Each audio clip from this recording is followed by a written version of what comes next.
Hello，大家好，又到 Sam 中醫臨床教學。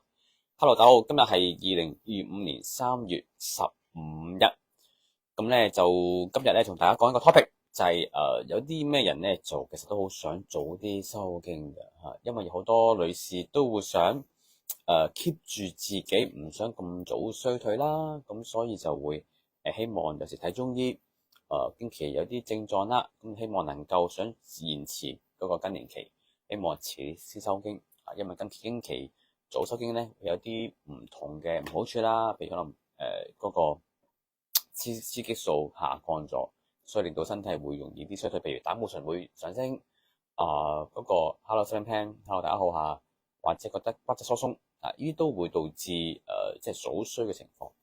咁一般嚟講，點解即係點解有人會想早啲收經咧？因為有啲女士咧嚇，我呢排都有幾個病人都係喺未到收經之前咧，出現啲唔同類型嘅病。呢啲病咧令到佢比較困擾啦嚇，生活上帶來一啲好多唔方便啦嚇，所以今日同大家講解下有啲咩病係會令到佢哋想早啲收經嘅，係啦。好，大家晚上好啊！入嚟朋友 say hi 先啊！嗱，聲音話俾 OK，打 yes 唔該。平均嚟講咧，一個女士咧收經嘅時間咧即係大概係49.5歲，一個平均數。咁早5年，即係44歲半至到遲5年至到54歲半咧之間收經都係個正常嘅時間。咁就一般就會唔會 sharp，好多數即係90%幾嘅嘅婦女都係唔係會 sharp 嘅，即係唔會一下子突然間經期唔嚟，多數係會慢慢疏啦嚇。譬如可能每個月一次，有時會偶然會2個月一次，跟住慢慢3個一次、4個一次，即係半年一次。咁所以個時間係慢慢褪長。咁但係有啲女士咧，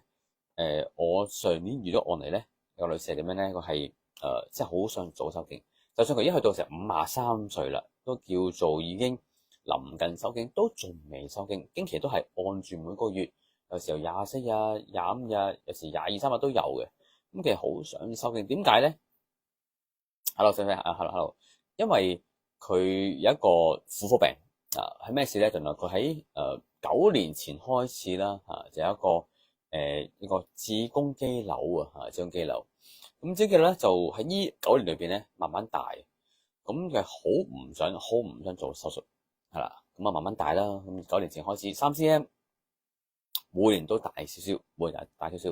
到而家啦，2025年啦，已經去到2024年啦。上年嘅時候睇我嘅時候，已經去到成10cm 咁大，10cm 即係講緊即係子宮嚟講，拳頭咁大到啦咁已經超咗一半啦，即係已經佔咗個子宮正常 size 嘅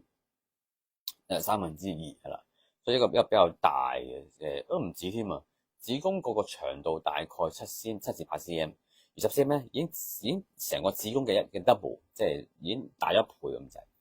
咁但係佢真係好唔想做手術，咁所以就佢真係好祈求，可唔可以幫佢舒緩一下啦？咁其實子宮肌瘤咧大咧都唔係問題即係未必有症狀嘅，因為可能個子宮肌瘤個位置係生喺嗰個子宮嘅外邊嘅外圍。咁但係佢唔好彩咧，佢影響咗其他嘅唔舒服有啲人就會經痛啦即係嚟 M 嘅時候會痛得比較犀利。好痛嘅，食普通止痛藥治唔到嘅，咁就要考慮做手術啦。咁另外 case 就可能壓住個膀胱啦，令到佢好容易成日都急尿，或者係忍唔到尿即係可能每次屙尿屙200毫升，跟住可能1個鐘頭有佢一次，咁所以令到佢生活上困擾。咁有啲就係個經期量多，咁而呢位女士就係經期量多，咁由即係幾年前已經開始多噶啦，不嬲都多噶啦。咁佢都試過睇中醫幫佢試下止血幫佢破瘀即係散結希望縮細瘤咧，係完全冇效。咁佢點多法咧？係多到即係我哋平時計呢個經期量多，係講緊一日換幾多塊呢個衛生巾嘅。咁佢唔係用衛生巾嚟計嘅，佢用褲衛生褲。衛生褲就只用褲就慎防佢流出嚟，因為用可能長嘅42cm 嘅衛生巾，佢可能會瀉，即係嗰度瀉。咁所以佢係需要着褲咯，咁用褲係一日換大概5-6條褲，呢係好誇張啦。一般正常女士咧，可能一日褲咧用一條褲、兩條褲已經足夠佢成個量，點多都好咧，都好少兩條褲。但係去到成5、6條褲，即係代表佢比平時人多，係多成1倍至有多。而且佢每次咧都會維持成即係3、4、5日都多嘅。咁所以佢嘅周期係好長，即係成5日就偏多7日先至乾淨，唔好彩賴尾賴到成即係成10日、11、2日先乾淨。咁所以對佢嚟講係一個好大嘅困擾啊！即係一來攞到大啦，即係佢都捱咗幾年，睇咗中醫睇2年時間幫我睇，咁啊就希望我幫佢啦。咁其實去到，因為佢捱住就話佢量多啦，好麻煩啦，每個月都咁樣啦，即係每次嚟 M 都會有啲好大嘅陰影，會唔會滲啊，會唔會漏啊，即係會唔會痛啊，會唔會好多會暈啊，即係貧血啊，呢啲好多嘅牽連嘅問題。咁所以佢都好積極揾中醫睇，因為佢真係好唔想多說，而且佢都臨緊53啦，即係臨緊收經，即係雖然53，我都唔知佢幾時收經，因為本身要睇翻即係父母母系嘅，即係阿姨啊、媽咪啊，或者即係姊妹啊收經時間，或者家姐啊收經時間，咁而佢唔好彩，佢係家姐係55歲先收經，所以佢到53都好啦，應該要收經時間，佢仍然都未收係啦，咁所以佢由50歲開始睇都希望收經，所以佢係好想快啲收經啊。Sam 有冇方法？咁但係我就冇方法可以令佢快收經，即係只能夠令佢舒緩翻個症狀。咁舒緩啲乜嘢咧？其實佢最辛苦係咩？係量多。其實佢量唔多，個瘤幾大都唔太重要，即係唔多膀胱唔痛就冇乜所謂。咁但係佢量多嘛，即係量得多係時就會虛啦，會貧血啦。好攰啦啲情況，所以就佢咁我用中藥就幫佢啦，幫佢控制翻個量。咁都用咗都要成1年時間嘅，即係1年時間。咁而家都控制咗少一半到啦，基本上。即係以前係睇中醫係冇效，因為本中醫我都係叫做破瘀啦、行血啦，即係縮塞個瘤啊嘛，縮塞個瘤咪行血咯，以為啲淤血積住導致個瘤，咪不斷咁行血咯。行血個後果就係啲血塊咪不斷咁出嚟咯，個量咪越多咯，咁所以想消瘤又補血又止血係做唔到嘅，因為呢個兩真係矛盾，即係你又要止血又要行血，即係唔可以咁樣同時間做到呢兩嘢。咁所以我哋做法就只能夠去攝血啦，攝血即係止住血。咁啊，平時就要消瘤，經前就要攝血，咁先至可以咧將呢個經量咧得到控制。咁但係而家佢講緊去到1年時間啦，咁都幾好㗎，都幾好，即係佢都幾理想嘅，因為以前真係唔 work，而且佢以前咧，Hello 韋少 Hello，以前佢係經前會爆瘡嘅，即係50幾歲人都會生暗瘡，即係 M 字會生暗瘡，呢個係荷爾蒙失調得好嚴重。咁我哋中藥就可以令到佢，即係我藥方可以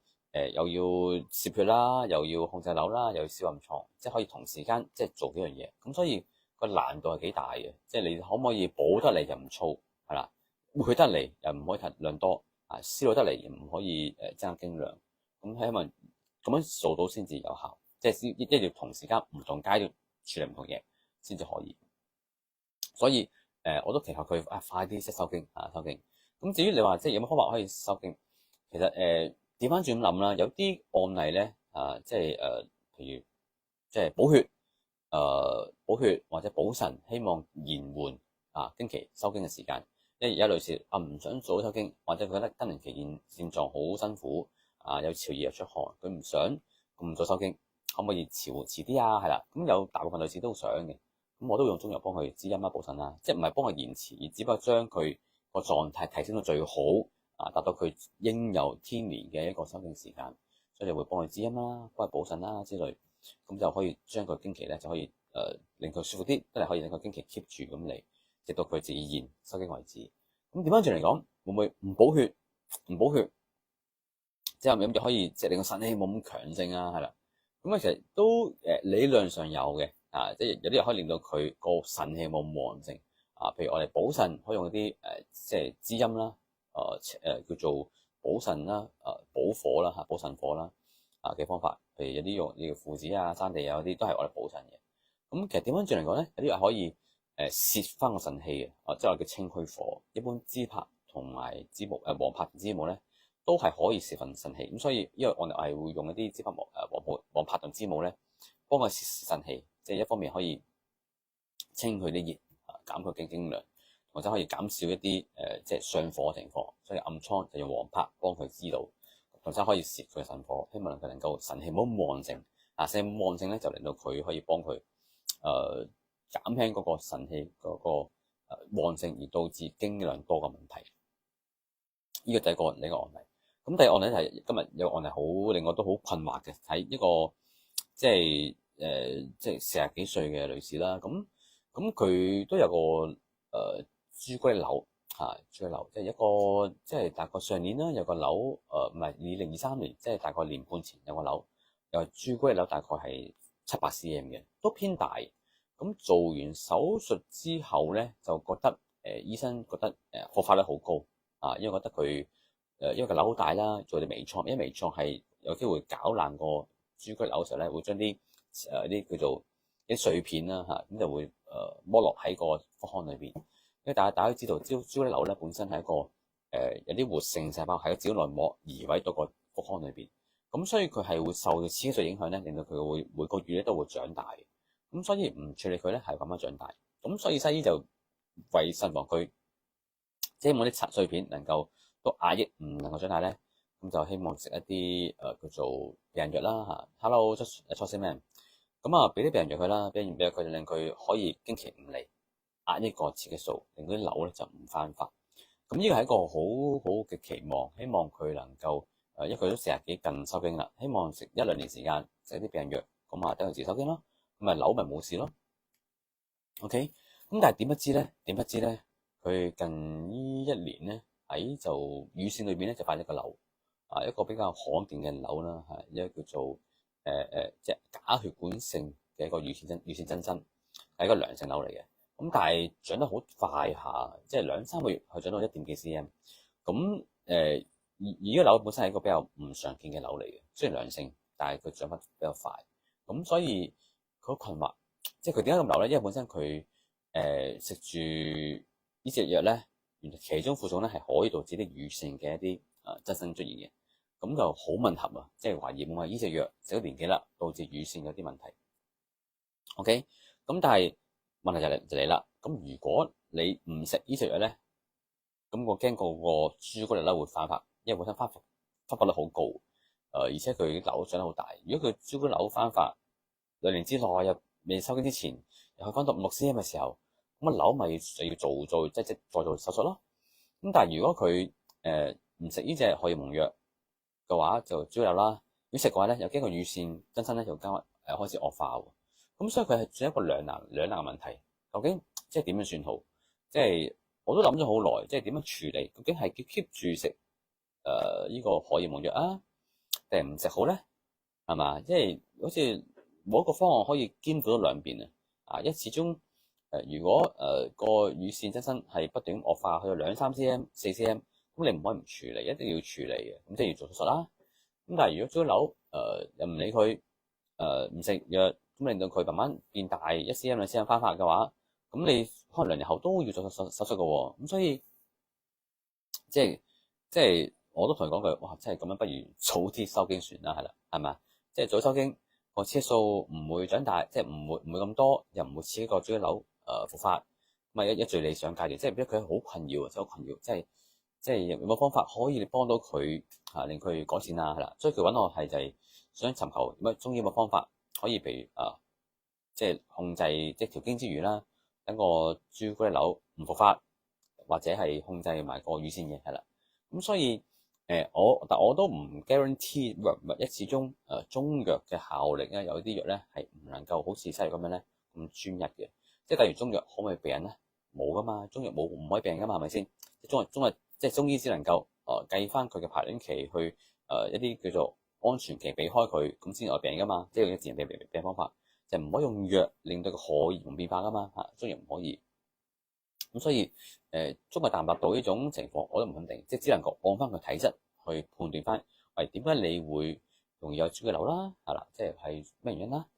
咁會唔會係一啲即係生活習慣、飲食方面會食一啲中意食一啲有激素成分嘅一啲食物，譬如可能係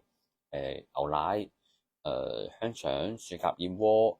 或者一啲雞係有激素嘅，或者蛋係有激素嘅。即係都成日食呢啲咁樣嘅食物，導致嗰啲瘤長得大咧。第一啦係咁啦，第二睇下家族性啦，家族性本身有冇啲遺傳性傾向，而佢唔好彩咧，佢即係佢媽咪咧有乳腺癌嘅病史，咁所以佢有少少遺傳性嘅傾向，咁所以更加會擔心即係個乳腺情況。咁所以我建議佢咧，即係每半年都要驗一驗個乳房即係望住個乳房有冇啲病變。即係除咗係睇嗰個真身情況會唔會惡化之外，亦都睇下有冇啲乳房嘅病變呢個係即係我諗之後都要 keep 住做檢查嘅其中一個情況因為我啱病人就係兩個月前睇我醫生都睇我都冇話乳腺有事咁，但係佢就啱啱就出咗就係一個乳癌嘅零期，就係照到超聲波見到一啲擴化點，咁啊一抽心係零期，咁所以趁早啲去發現嗰個乳腺問題咧，係可以做啲手術，咁啊之後嘅一啲後續嘅治療咧會少啲，即係可能唔使化療先啦，可能手術之後做少電療，手術之後電療化療都唔使嘅。都咁就可以避免咗一啲往後一啲比較創傷性大嘅治療咁所以我建議佢就每半年啦就照一次。咁另外就照同提醫生，就同醫生講，呢隻藥有咁嘅情況喎。雖然醫生就話呢隻靚藥嚟嘅，唔會嘅，即係醫生好似講到好實質咁樣。咁但係真係出現咁情況喎，咁所以同醫生傾翻有冇其他藥可以代替翻啦。如果冇嘅話，個方係點做？因為始終好在佢食咗1年半藥。即係年半藥咧，抑壓呢個朱古力瘤咧係有啲用嘅。一般嚟講，朱古力瘤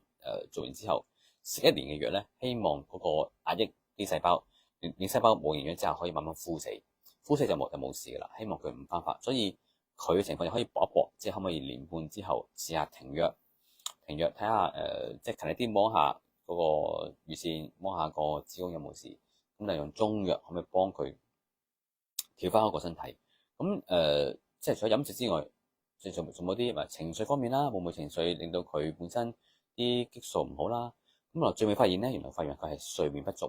一個長期唔夠瞓。咁我問佢有冇夠唔夠瞓啦？咁佢話除咗話夠嘅，咁夠就大話好攰啊，成日都就唔夠精神啦，到夜晚就會攰到想斷片啊之類。咁你發現咧，原來佢每日瞓6個鐘頭啫，所以佢係瞓6個幾鐘頭，每日都詳細咁樣噶啦，所以佢係一個長時間都唔夠瞓嘅狀態。咁所以唔夠瞓狀態係可以好影響個身體嘅雌激素呢點係好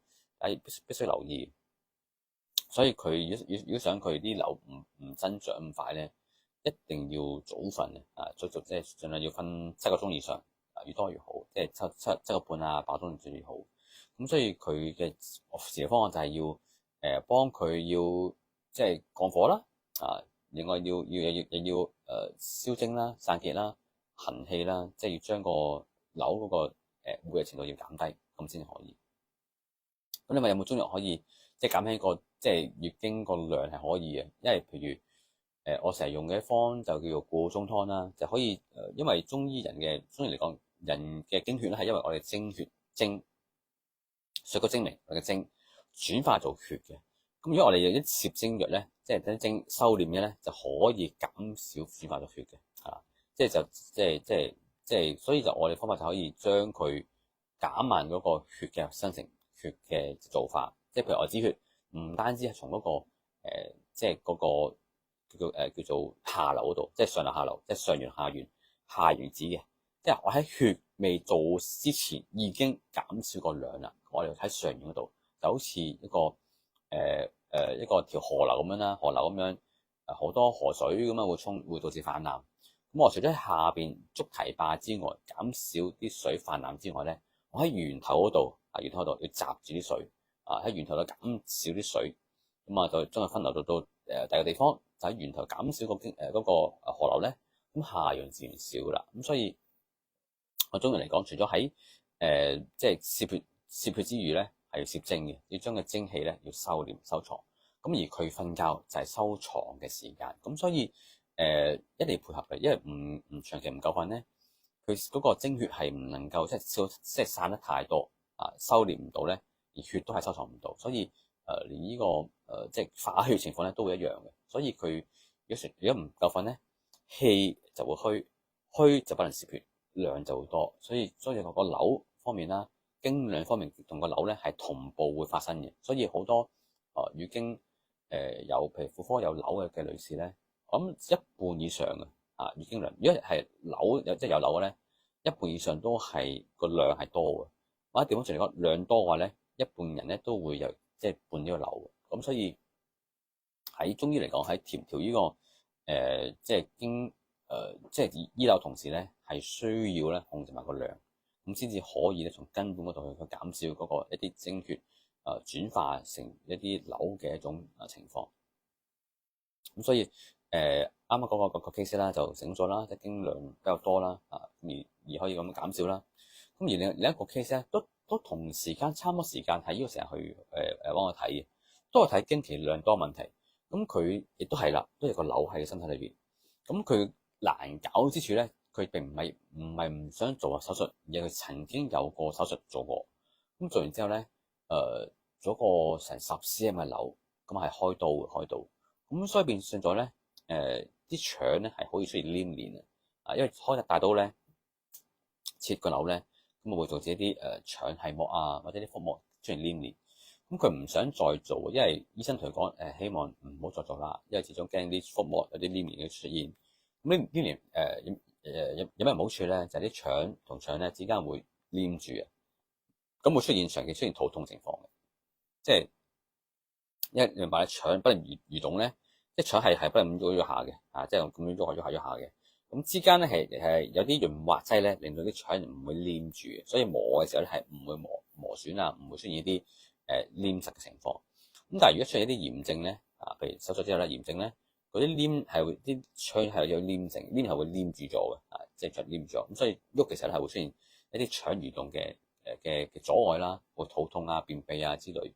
咁所以有啲嚴重嘅案例咧，係需要做開刀之後咧，係將條腸咧揾嘢包住佢，等啲腸之間咧就唔好出現黏連。所以呢個係好麻煩，後果好嚴重嘅即係一種情況嚟嘅。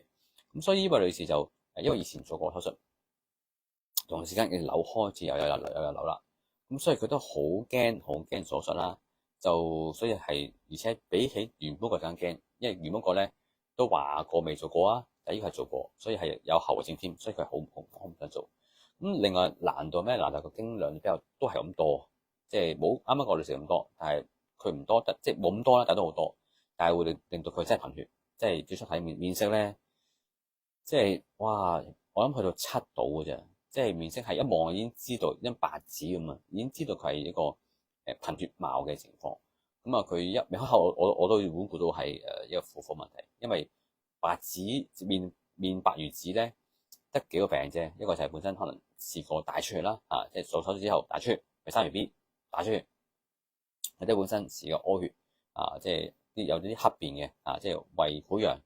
胃出血咁導致佢貧血。第三最常見就係反而係女士咧係月經量多，我哋叫崩漏，即係多到噓聲咁多嘅。咁而家佢就真係噓聲咁狀態。咁我睇嘅時候，哇真係好即係。我哋個步步病步步病即係指又要托住個氣，又要補血，佢又唔想，即係佢係死都唔想入醫院，即係哇好低，明明7啦，已經去入醫院階段，佢都唔肯入醫院。咁我哋就慢慢幫佢托住個氣啦，托住啲血啦，又希望量冇多啦，即係會臭，即係臭仔咁臭啊！即係呢個病人真係即係花好多心神，就係點樣提氣咁幫佢補血，咁所以先至可以令到佢慢慢冇血色。慢慢升翻去血色，慢慢血色啦，咁先至佢氣血先至可以叫做 OK 咁度過。咁而且佢啱啱都係我諗40鐘到啦即係距離收經仲有一段時間嘅。佢都係好想可唔可以想即係好想經期遲啲啊，好想做啲收經啊，係啦。咁都係啦，因為個婦科問題都想做啲收經，寧願唔想即係拖咁長，因為始終拖咁長咧係一個好幾攰嘅事，即係唔係睇醫生問題，係即係咁樣量多法咧，係有個心理壓力嘅，咁搞到佢精神有時會瞓得唔好啊，咁唔夠力啊，貧血啊，面色好差啊，即係呢情況。咁所以仲有啲心跳啊，唔夠氣啊，即係一系列嘅氣虛現象咧都會出現到。咁所以女士嚟講咧，並唔係個個都想快啲即係遲更年期，有啲係調翻轉，係想快啲更年期。早啲解決咗佢個婦科問題。咁所以經量問題啦、肌瘤啦、朱古力瘤啦，呢啲都係受到激素影響嘅瘤類咧，都係想快啲透過呢個收經而令到佢可以冇事嘅。咁啊，我的而且確有啲病人咧，真係即係成功咗，即係恭喜佢嘅，即係可以終於等到收經日啦，即係竟然可以遲啦，咁啊令到佢可以唔使理個婦科問題啊。同埋啱啱我病人係點樣係直情去到即係50幾歲近60歲啦，先發現自己原來有子宮肌瘤有2個瘤，咁好驚，以為即係唔知發生咩事。咁啊，其實佢已經收咗經㗎啦，即係正常嚟講應該唔會有子宮肌瘤再多嘅情況。咁但係咧，佢可能好耐冇，即係可能生完女之後20幾年都冇 check 過個婦科，所以又唔知自己有瘤。咁所以佢呢就係希望佢個量咧，即係唔會，即係點講啊？唔會因為個瘤而擔心，因為要只想收經啦，收經就個瘤係唔長大，除非係個瘤係一啲惡性嘅，機率好低嘅，因為子宮肌瘤出現惡性機率係講緊2%，即係2%-3%度嘅，即係9成7、9成8咧都係唔會轉呢個cancer 嘅。咁所以我同佢講唔使擔心咯，即係你擔心咪3個月後再照一次咯，再照一次如果個瘤都係冇變嘅，咁你就唔需要理噶啦，因為子宮肌瘤9成幾都係良性噶。OK， 好，時間差唔多啦，咁大家有乜嘢想問下啦？關於你個更年期情況，咁啊近排咧就上星期咧就講到天氣都比較轉涼啦，所以上禮拜5咧氣溫12度，跟住嗰晏晝就12度，然之後咧星期1、星期2咧，就今個禮拜咧好多人可能都係嗰個時間病，即係嗰日病，即係星期睇醫生，星期睇醫生，星期3睇醫生，不外乎咳啊、傷風啊、流鼻水啊、咳多咗啊、關節痛啊，等等，都係嗰個時間。咁所以大家記住，聽日天氣都係比較凍少少，氣溫去到15度，咁咧今晚咧就注意保暖啊！如果唔係咧，下個禮拜又會大家都會係咁咳啊、流鼻水之類嘅。OK， 咁記住要保暖啦。OK， 咁睇下大家有咩想問啦。咁嚟緊下星期都繼續做 live 直播嘅。咁近排就我都留意緊，即係冇乜心機寫嘢，因為始終呢排有啲韓國有單好大嘅新聞啦，就係一個即係輕生咗一個女藝人啦，個年輕25歲輕生咗，跟住原來同另一個有關係嘅叫金秀賢啦。咁即係原來我都估唔到，依單新聞我完全冇跟過嘅，即係因為我以前都唔睇韓劇，都唔知邊個女星打俾女星。咁但係呢單嘢咧就揭發咗之後咧，原來好多引起呢個我諗即係亞洲啦嚇，除咗韓國之外咧，台灣啦、香港啦，引起一個好廣泛嘅討論啊。究竟呢個輕生咗嘅一個女藝人，咁即係原來佢個經歷係咁慘嘅，即係雖然最初俾人因為出道嘅時候都一個叫明日之星啦，即係一個童星出身啦，然之後就去到簽咗公司之後咧，就啱啱拍戲時候就出現咗一個醉駕情況啦，咁撞到啲電商，影響咗好多戶嘅人，跟住又要賠償賠錢，然之後就公司同佢解約，咪要同啲簽咗約嘅一啲公司要違約，跟住賠錢，跟住公司幫佢賠錢，跟住之後，然之後佢點樣去好辛苦咁樣去工作還錢，但係又俾傳媒揭發咗佢做呢樣嘢，搞到佢完全係冇地方可以復出，跟住收到呢個公司追呢個違約金，咁搞到佢即係折磨咗1年到啦嚇，跟住就決定呢個輕生。所以呢件事係一個好大件事，咁所以而家都係好多情況都傾緊，即係究竟係男方係錯喺邊度啊，女方點樣啊？咁女家男方就喺度互相喺度叫做 keep 住咁係揭露緊大家嘅立場。所以我都追咗緊呢事件，即係睇呢事件係點樣。其實呢事件我就唔係話啲乜嘢，人就覺得即係意思即係究竟人喺對一個已識嘅人，或者曾經拍拖嘅人，或者你自己嘅情人，咁喺一個好一個叫做好劣勢嘅情況之下，你有冇去關心啦？有冇關心啦？有冇去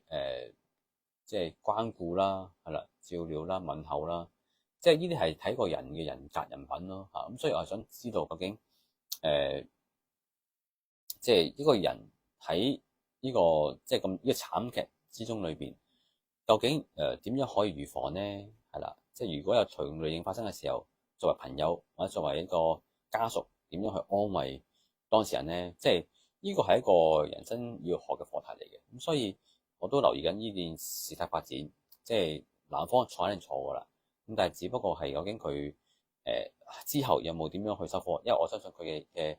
演藝事業都大致受影響噶啦。即係但係如何即係點收拾？咁我都係跟進一件事件。咁如果有啲睇法咧，我都會喺嗰個同大家去分享下嘅。OK，咁啊時間差唔多啦。咁多謝大家收睇，多謝大家陪伴今日晚上，祝大家有個愉快週末。聽日天氣都兩地大氣，天氣都唔錯嘅。咁祝大家一個去週末啦。希望下星期仲同一時間再見。各位晚安，拜拜。